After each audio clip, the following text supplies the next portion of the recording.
تخت پر بیٹھے عمر بن عبدالعزیز، پہلے چاروں نے اللہ کے شریعت کو قربان کیا حکومت کے لیے۔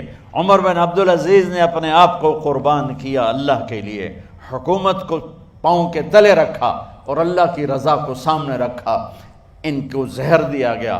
جب ان کی موت کا وقت قریب آیا تو انہوں نے رجا بن حیوہ کو بلایا۔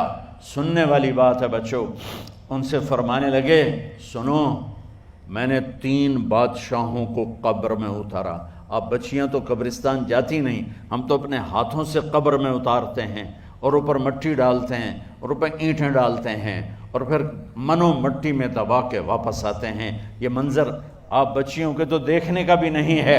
وہ کہنے لگے میں نے 3 بادشاہوں کو مٹی میں ڈالا، لیکن ان کے کفن کی گرہ کو جب کھول کے دیکھا تو ان کے چہرے قبلے سے ہٹ چکے تھے اور رنگ ان کے کالے پڑ چکے تھے۔ ولید بن عبد الملک، سلیمان بن عبد الملک، عبد الملک بن مروان، عبد الملک باپ، ولید بیٹا، سلیمان بیٹا، یہ تینوں کا ان کے چہرے کالے ہو گئے تھے اور ان کا قبلے سے منہ پھر گیا تھا۔ اب میں مرنے لگا ہوں، مجھے پہلے ضرور چیک کرنا کہ میرا اللہ میرے ساتھ کیا کرتا ہے۔ پہلے تینوں کی ظلم کی حکومت تھی، ان کے چہرے قبلے سے کیوں ہٹ گئے؟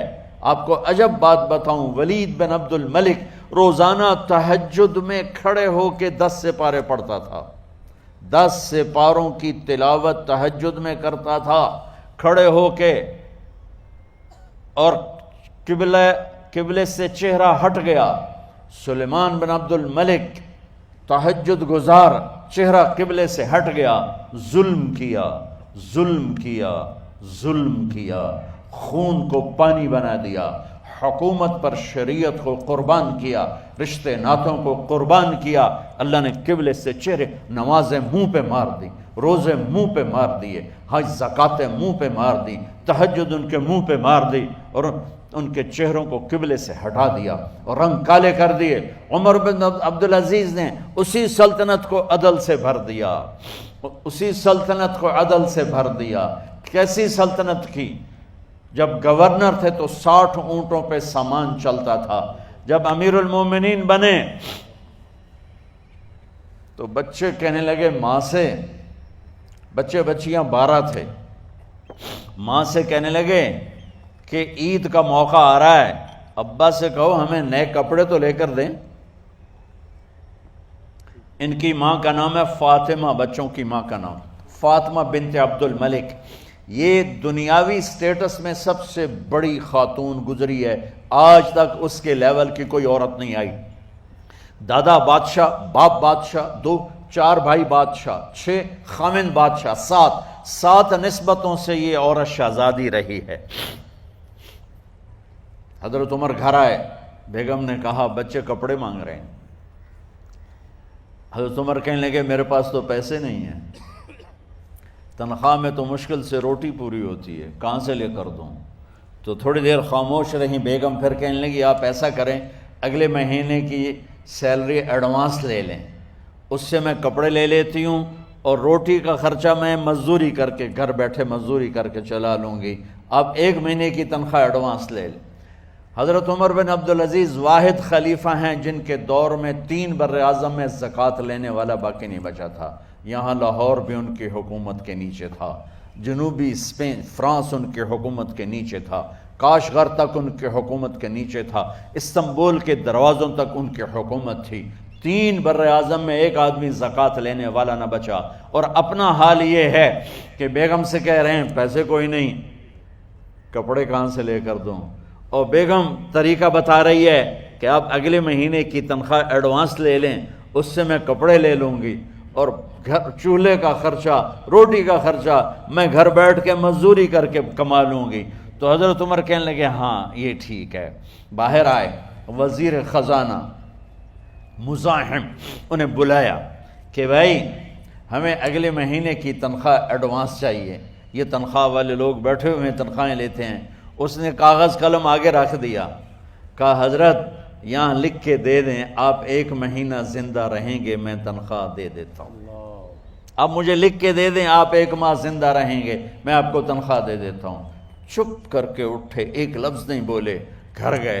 حضرت اپنی بیگم فاطمہ سے کہا، بیگم بچوں سے کہہ دو کہ باپ کے پاس کپڑے لے کر دینے کی سکت نہیں ہے، اور خزانے ایسے بھرے پڑے تھے کہ زکوٰۃ لینے والا کوئی نہیں تھا۔ عید کی نماز ہوئی، نماز کے بعد جب ساری فیملی ملنے آئی اور بچے بھی ملنے آئے تو ان کو دیکھ کر ان کی آنکھوں میں آنسو آ گئے۔ کہنے لگے بچوں آج تمہیں دکھ تو ہوگا اپنے باپ پر کہ ایک جوڑا کپڑا بھی لے کر نہ دیا عید کا۔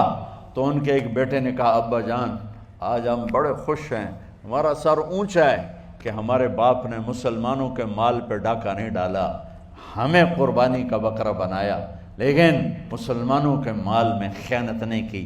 یہ ان کا طرز حکومت تھا، اس طرح انہوں نے حکومت کی۔ گھر میں تشریف لائے تو بیٹیوں سے بات کی تو انہوں نے منہ پہ ایسے دوپٹہ رکھا ہوا، منہ پہ دوپٹہ رکھ کے بات کریں تو فرمانے لگے کپڑا تو ہٹاؤ، دوپٹہ کیوں رکھا ہوا ہے؟ تو گھر کی خادمہ زور زور سے رونے لگی، کہنے لگی امیر المومنین آج آپ کی بیٹیوں نے کچا پیاز توڑ کے روٹی کھائی ہے تو وہ اس کی بو ہے منہ میں، آپ کو بو سے نفرت ہے اس لیے منہ پہ کپڑا رکھ لیا ہے۔ تو حضرت عمر اتنا روئے کہ ان کی داڑھی تر ہو گئی۔ کہنے لگے آخر میں جب تھوڑا آسرے میں آئے، کہا میری بیٹیوں تمہارا باپ تمہیں بڑے اچھے کھانے کھلا سکتا ہے لیکن میں جہنم کو برداشت نہیں کر سکتا، میں جہنم کی آگ برداشت نہیں کر سکتا۔ اب مرنے کا وقت آ گیا۔ جب وہ گورنر تھے تو 60 اونٹوں پہ ان کا سامان چلتا تھا، اور جب وہ امیر المومنین بنے تو عیادت کے لیے لوگ آ رہے تھے تو سالے عیادت کے لیے آئے، فاطمہ کے بھائی، کپڑے دیکھے امیر المومنین کے تو بہن کو ایک طرف کر کے فرمایا، بڑے نیک سرداروں میں سے تھے یہ مسلمہ بن عبد الملک، کہنے لگے امیر المومنین کے کپڑے تبدیل کروا دو، لوگ پوچھنے آ رہے ہیں تو میلے کپڑے اچھا نہیں لگتا۔ کہا جی بھائی کرواتی ہوں۔ اگلے دن جب وہ حال پوچھنے آئے تو پھر وہی کپڑے تھے تو انہوں نے ان کو الگ جا کر کہا، بہن میں نے تمہیں کہا تھا کپڑے بدلوا دیتی، کیوں نہیں بدلوائے؟ تو وہ رونے لگیں،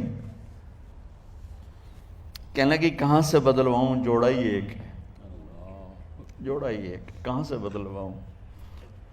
اور حکومت کتنی تھی؟ 3 بر اعظم کی، 3 بر اعظم کی حکومت۔ ہمارا تو پٹواری امان کا نہیں ہے، اور وہ 3 بر اعظم کی سلطنت لے کر ایک جوڑے میں اللہ سے ملنے جا رہا ہے۔ جب ان کا انتقال ہوا،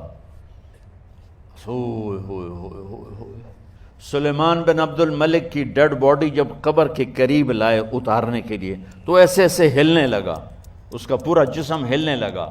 تو اس کے بیٹوں نے کہا کہ ہمارے ابا زندہ ہیں۔ تو حضرت عمر نے فرمایا بیٹو زندہ نہیں ہیں، عذاب قبر جلدی شروع ہو گیا ہے، عجل اللہ بالعقوبہ، قبر کی پکڑ پہلے شروع ہو گئی ہے، چھپاؤ اپنے باپ کو جلدی۔ جب عمر بن عبدالعزیز کی ڈیڈ باڈی قبر کے قریب کی گئی اور ان کا بھائی اتارو، بھائی وہ باتیں شروع ہو جاتی ہیں، رومال ڈالو، چادر پکڑو، ادھر سے پکڑو، تو ایک دم ایسے ایک پرچہ ہوا میں اڑتا ہوا سب نے دیکھا، وہ آتے آتے آتے آتے آتے آتے یوں آ کے حضرت عمر کے سینے پر گر گیا۔ سب دیکھ رہے ہیں۔ جب پرچے کو اٹھا کے دیکھا گیا تو اس پہ ایک سطر پہ لکھا تھا بسم اللہ الرحمن الرحیم، اور دوسری سطر پہ لکھا تھا براءۃ من اللہ لعمر بن عبد العزیز من النار، یہ عمر کے لیے جہنم کی آگ سے نجات کا پروانہ ہے۔ 3 بر اعظم کی سلطنت لے کر وہ جنت کا پروانہ لے کر دنیا سے گئے۔ جب ان کو قبر میں اتارا گیا تو انہوں نے رجا بن حیوہ سے فرمایا تھا 3 بادشاہوں کے چہرے دیکھے قبلے سے پھر گئے، رنگ کالے پڑ گئے، مجھے تم نے دیکھنا ہے کہ کیا ہوتا ہے؟